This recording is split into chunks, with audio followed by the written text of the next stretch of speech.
જય માતાજી મિત્રો, જય દાદા દ્વારકાથી, જય મા ભવાની. કેમ છો બધા? મજામાં ને? મિત્રો, માણસને માનવીય જીવન મળ્યું,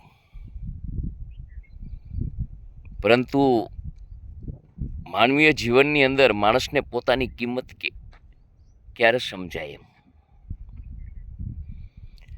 ભગવાને માનવીય જીવન આપ્યું. માનવ જીવન પ્રમાણે કુટુંબ, સંસાર, સંબંધો,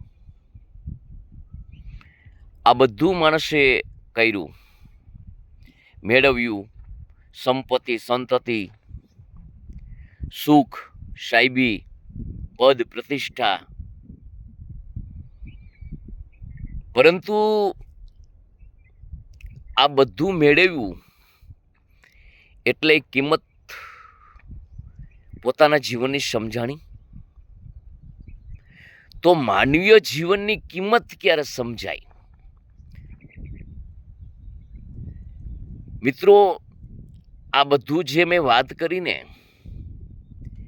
એ તો માનવીય જીવન મળે ને એટલે કૃતિ છે. બધી માનવીય જીવનમાં કરવાની બધી કૃતિ છે. કૃતિ અને કિંમત, એમાં જમીન અને આસમાનનો ફરક છે. કિંમત સમજાવી એટલે મારું મૂલ્ય, મારું જીવન મળ્યું છે એનું મૂલ્ય શું, માનવીય જીવનની કિંમત શું, આખિર માનવીય જીવન શા માટે મળ્યું છે, આ વાત આપણે કરીએ તો બધું કર્યું એમ. પરંતુ માનવીય જીવન મળ્યું છે એની કિંમત શું એમ, એ શા માટે મળ્યું છે એવું. તો મિત્રો, મારું મમત્વ, મારું માનવીય આ સૃષ્ટિને શું ફાયદાકારક, મેં મારા જીવનનું મૂલ્ય, કિંમત મારે કોઈના જીવન કરતા વિશેષ મારે સમજાવી હોય તો મારે શું કરવું જોઈએ અને કેને કિંમત સમજ્યા કહેવાય? તો મારી કૃતિ છે, મારું જીવન છે, એની અંદર મને જે ભગવાને જે ખાસિયત આપી છે, મને જે મારી માનવીય જીવનની અંદર જે મારું મૂલ્ય, અમૂલ્ય મૂકેલું છે, એ અમૂલ્ય મૂલ્યથી મેં માનવ માટે શું કર્યું, બીજા માટે શું કર્યું, મારા જીવનના વિકાસ માટે શું કર્યું, મારા જીવનની ઉન્નતિ માટે શું કર્યું. મને માનવીય જીવન ભગવાને આપ્યું, કંઈક ઉપકાર કર્યો છે મારા ઉપર, તો એના બદલાની અંદર મારી કિંમત તો જ કહેવાય જીવનની કે મેં શું કર્યું એમ. આવું મિત્રો જીવનમાં વિચાર આવે ને, એને માનવીય જીવનની કિંમત સમજાય. માણસ આજે મિત્રો માનવીય જીવનની કિંમત અહીંયા મૂલવે છે કે 2 પૈસાનું દાન આપી દીધું, કોઈકને કંઈક ધર્માદો કરી દીધો, કે કોઈને કપડાં લત્તા મેળવી દીધા. હા, ચોક્કસ કરવું જોઈએ, પરંતુ એનાથી જરૂરિયાત જે છે એ પૂર્ણ નથી થતી. પણ મારા જીવનની અંદર મારી એવી કંઈક કિંમત છે કે જે હું બીજાને માટે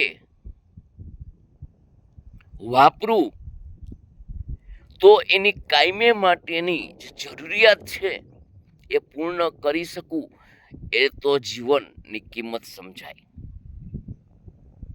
મારું જીવનની અંદર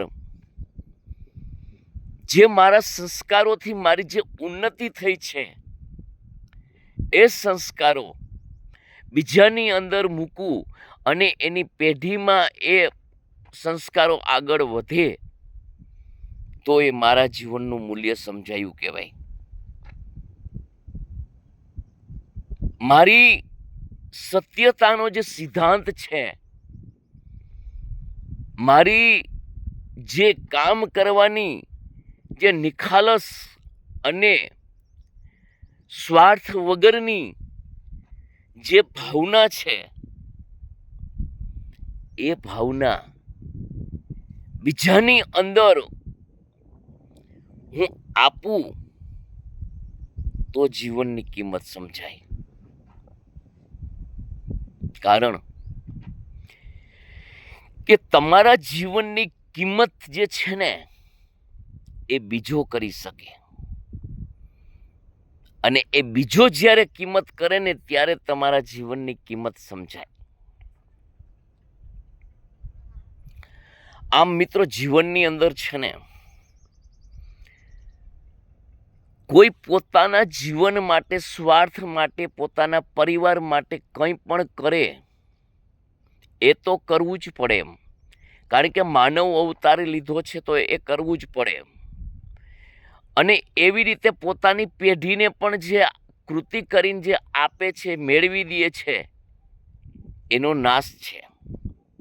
પણ એવું કંઈક તમે આપો જીવનની અંદરથી કે જેનો કદીપી નાશ ન થાય, અને પરંપરાગત તમારી જે કિંમત જળવાઈ રહે, એવું તમે જે કંઈક જીવનની અંદરથી તમારી જે નિપુણતા જે છે એ ઈશ્વરના ચરણે ધરી અને એનો પ્રસાદ બનાવી અને સર્વત્રના જીવનમાં પીરસો ને, ત્યારે માનવી જીવનની કિંમત સમજાણી ગણાય. એક એક પલ ગુમાવ્યા વગર એક એક પલની નોંધ લઈ અને નજર સમક્ષ મૃત્યુને રાખો ને કે મારે કાલે જવાનું જ છે, મારે આ ક્ષણે ક્યારે જવાનું થશે, બિસ્તરા પોટલા ઉપાડીને માલિક પાસે એ ખબર નથી. આવું લક્ષ્ય રાખી અને આવી તાલાવેલીથી મારી અંદર જે કંઈ પણ ખાસિયત છે, જે મારા જીવનના ઉદ્ધાર માટે કાબિલિયતતા છે, એ બીજાની અંદર હું કઈ રીતે નાખી શકું અને એનો ઉદય કરી શકું, આવી જેની તાલાવાલી હોય ને એને જીવનની કિંમત સમજાય. જીવન હંમેશના માટે આવ્યું છે તો જવાનું જ છે, પણ એક એક પલને સોનેરી એક ધાગાની અંદર સાચા મોતીની ઘોડે પોરવી અને સત કાર્યનું કાર્ય કરે ને એને જીવનનું મૂલ્ય સમજાય. એટલે મિત્રો, જીવનની અંદર હંમેશના માટે એવું છે કે આપણે જોઈએ છીએ ને કે ગંગા સતી કહે છે કે વીજળીના ચમકારે મોતીડા પોરવેલીઓ પાનબાઈ, અચાનક અંધારો થશે. અંધારું એટલે જીવન લુપ્ત થઈ જશે, કાળ આવી જશે, લઈ જશે, પછી કંઈ થશે નહીં. તો જીવનની જે પળ મળી છે એ પળને સારી રીતે માણી અને સત્સંગરૂપી જે કાર્ય કરી અને જીવનની કિંમત સમજાવી અને જીવન કિંમત કરી અને અહીંથી જે જાયને એને જીવનની કિંમત સમજાય. તો મિત્રો, મારો આ વિડીયો તમને કેવો લાગ્યો તમે કોમેન્ટ કરીને જણાવજો. જય માતાજી, જય ભવાની, જય દાદા દ્વારકાધીશ.